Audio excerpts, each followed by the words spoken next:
Baik, di sini saya akan menjelaskan materi tentang ancaman ideologi terhadap Pancasila. Saya mengambil salah satu contoh tentang ancaman terhadap ideologi Pancasila, yaitu korupsi. Apa itu korupsi? Korupsi adalah suatu bentuk ketidakjujuran atau tindak pidana yang dilakukan oleh seseorang atau penyelewengan dan penyalahgunaan uang negara, hasil perusahaan, yayasan, dan organisasi untuk keuntungan pribadi atau orang lain. Oke, selanjutnya saya akan menjelaskan materi tentang tantangan terhadap ideologi Pancasila. Tantangan terhadap ideologi Pancasila ada 3. Yang pertama, perbedaan pandangan tantangan dalam menjaga ideologi Pancasila. Adanya perbedaan pandangan yang sulit disatukan. Yang kedua, perkembangan zaman. Tantangan yang dihadapi saat ini adalah bagaimana agar nilai-nilai Pancasila tetap Yang kedua, perkembangan zaman. Tantangan yang dihadapi saat ini adalah bagaimana agar nilai-nilai Pancasila tetap relevan dan sesuai dengan perkembangan zaman. Yang ketiga, pendidikan dan kebudayaan. Bagaimana menjaga agar pendidikan dan kebudayaan tetap konsisten sesuai dengan nilai-nilai Pancasila dan tidak berpengaruh dengan ideologi-ideologi lainnya. Selanjutnya saya akan membahas tentang gangguan terhadap ideologi Pancasila. 1. Diskriminasi. Adanya sikap membeda-bedakan merupakan gangguan terhadap NKRI karena dapat memicu ketidakharmonisan dalam masyarakat. 2. Ketidakadilan. Ketidakadilan dalam kehidupan sosial menjadi gangguan terhadap NKRI karena dapat memicu perpecahan individu ataupun kelompok. 3. Tindak kriminalitas. Tindak kriminalitas mengganggu NKRI karena dapat merusak nilai-nilai Pancasila yang menekankan pada keamanan dan ketertiban. Baik, selanjutnya saya akan menjelaskan tentang hambatan ideologi Pancasila. Saya akan mengambil salah satu contoh tentang hambatan terhadap ideologi Pancasila, yaitu tindak kejahatan. Apa itu tindak kejahatan? Tindak kejahatan yaitu 1. Separatisme, radikalisme, dan intoleransi. 2. Korupsi, kolusi, dan nepotisme. 3. Pelanggaran HAM. 4. Penyalahgunaan kekuasaan. 5. Mengabaikan nilai-nilai religius. Upaya pencegahan dan pemberantasannya harus melibatkan seluruh komponen masyarakat untuk menjaga keutuhan NKRI berdasarkan Pancasila. Ancaman di bidang ideologi. Ancaman di bidang ideologi adalah ancaman yang tertuju pada ideologi bangsa. Pancasila merupakan ideologi bangsa Indonesia. Pancasila mengandung nilai-nilai yang sesuai dengan kepribadian bangsa Indonesia. Namun, dengan bergulirnya globalisasi dan canggihnya media komunikasi dan transportasi, maka hal tersebut akan mengancam keberadaan Pancasila sebagai ideologi bangsa Indonesia. Oleh karena itu, sebagai warga Indonesia yang baik, kita berkewajiban untuk menjaga dan mempertahankan eksistensinya Pancasilanya. Adanya berbagai paham ideologi lain tetap menjadi ancaman bagi Indonesia, apalagi dengan adanya ideologi yang dengan mudahnya membawa pengaruh satu negara ke negara lainnya. Kali ini saya akan membahas tentang ancaman di bidang ekonomi. Keanekaragaman budaya dan alam yang dimiliki Indonesia apabila dapat kita maksimalkan tentu dapat bermanfaat bagi kesejahteraan bangsa kita sendiri. Namun, seiring dengan globalisasi, persaingan dalam dunia perdagangan tidak hanya di dalam negeri saja, tetapi juga dari luar negeri. Globalisasi memudahkan barang-barang dari luar masuk dan bersaing ketat dengan produk-produk karya anak bangsa. Harga yang lebih murah dapat menjadi alasan beralihnya konsumen terhadap barang dari luar. Hal ini tentu menjadi ancaman tersendiri bagi bangsa kita. 1. Ancaman di bidang ekonomi bagi bangsa Indonesia antara lain sebagai berikut. Masuknya barang-barang produksi luar negeri yang mengancam keberadaan barang-barang lokal. 2. Kemudahan bangsa asing menanamkan modalnya di Indonesia membuat perekonomian Indonesia semakin dikuasai bangsa asing. 3. Persaingan bebas akan memunculkan pihak yang kalah dan pihak yang menang.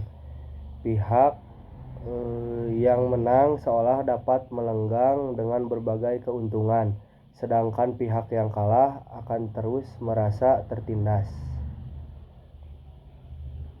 4.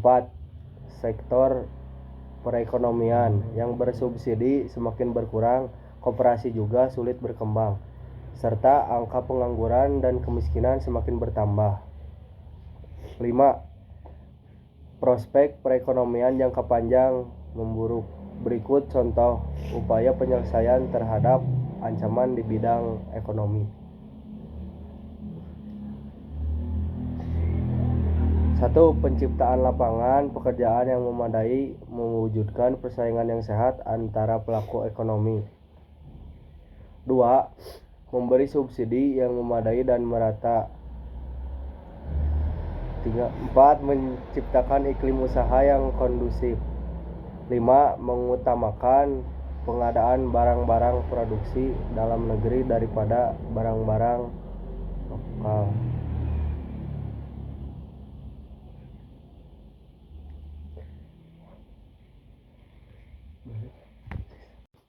Baik, kali ini saya akan menjelaskan tentang ancaman di bidang politik. Politik adalah hal vital dalam sebuah negara karena terkait dengan cara penyelenggaraan kehidupan negara. Ancaman bidang politik dapat membahayakan kelangsungan kehidupan negara tersebut. Ancaman politik yang berasal dari luar merupakan berbagai tindakan suatu negara yang berfungsi memberikan politik terhadap negara lain. Hal tersebut dapat berupa intimidasi atau blokade politik.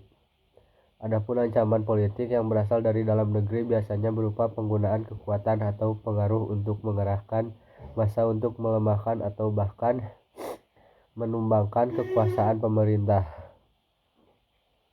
Dapat juga melalui gerakan separatisme sebagai bentuk ancaman politik.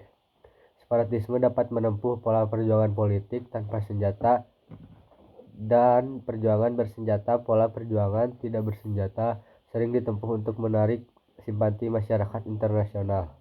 Oleh karena itu, separatisme sulit dihadapi menggunakan kekuatan militer.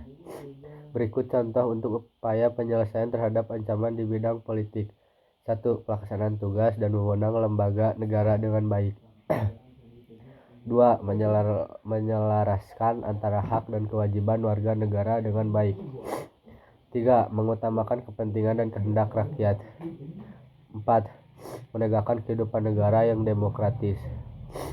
5. Melaksanakan hubungan kerja sama politik dengan negara lain yang bersih dan sehat.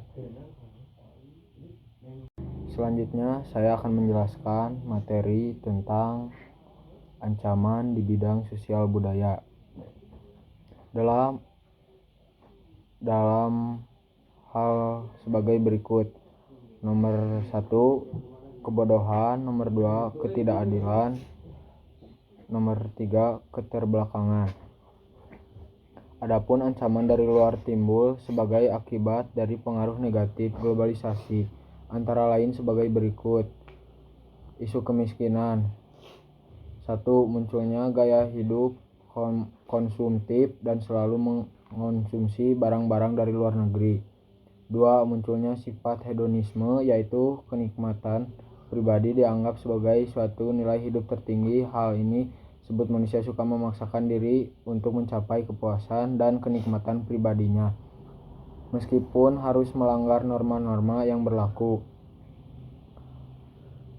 3. Adanya sikap individualisme, yaitu sikap yang selalu mementingkan diri sendiri serta memandang orang lain tidak ada dan tidak bermakna. 4. Munculnya gejala witterisme, yaitu gaya hidup yang selalu berorientasi. 4. Munculnya gejala westernisasi, yaitu gaya hidup yang selalu berorientasi kepada budaya barat tanpa direlaksasi terlebih dahulu. 5. Semakin memudarnya semangat gotong royong, solidaritas, kepedulian, dan kesetiakawanan sosial. 6. Semakin lunturnya nilai keagamaan dalam kehidupan bermasyarakat. Berikut contoh upaya penyelesaian terhadap ancaman di bidang sosial budaya. 1. Mengembangkan potensi kebudayaan daerah dan mempromosikan ke luar negeri. 2. Meningkatkan penguasaan iptek. 3. Meningkatkan penguasaan skill individu. 4. Penanaman nilai agama yang kuat sejak dini. 5. Membudayakan berbagai kegiatan yang mengutamakan persatuan dan kesatuan, misalnya gotong royong, membentuk kelompok belajar, menggalang dana untuk membantu sesama, dan berbagai kegiatan lain. Selanjutnya saya akan menjelaskan tentang ancaman di bidang pertahanan dan keamanan. Pertahanan dan keamanan negara secara resmi diatur dalam UUD 1945 pasal 30 pada ayat 1 berbunyi, tiap-tiap warga negara berhak dan wajib ikut serta dalam usaha pertahanan dan keamanan negara. Berdasarkan bunyi ayat tersebut, telah jelas bahwa pemerintah menyelenggarakan upaya pertahanan dan keamanan negara dan setiap warga negara wajib terlibat untuk merasakannya. Proses mewujudkan pertahanan dan keamanan suatu negara bukan hal yang mudah untuk direalisasikan, terutama dalam adanya globalisasi yang juga membuat metode kejahatan semakin berkembang. Konflik SARA yang terus beremus dan seringnya terjadi aksi teror bersenjata seolah merongrong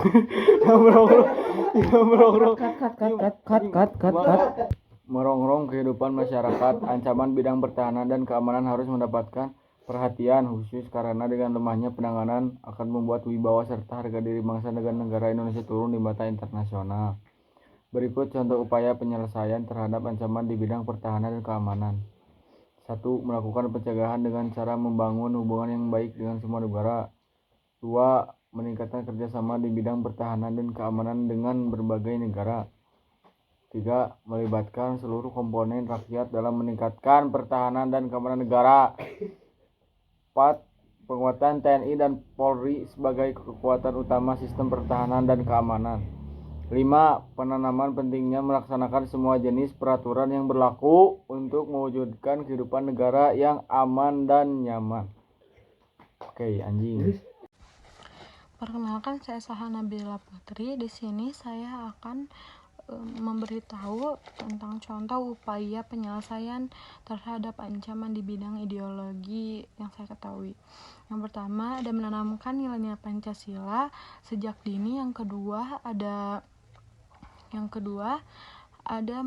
mengajarkan sikap nasionalisme dan patriotisme. Yang ketiga ada mengamalkan nilai-nilai Pancasila dalam kehidupan sehari-hari di semua lingkungan kehidupan. Yang keempat ada menumbuhkan rasa kecintaan terhadap bangsa dan negara Indonesia. Dan yang kelima ada meningkatkan rasa kesetiaan terhadap bangsa dan negara Indonesia.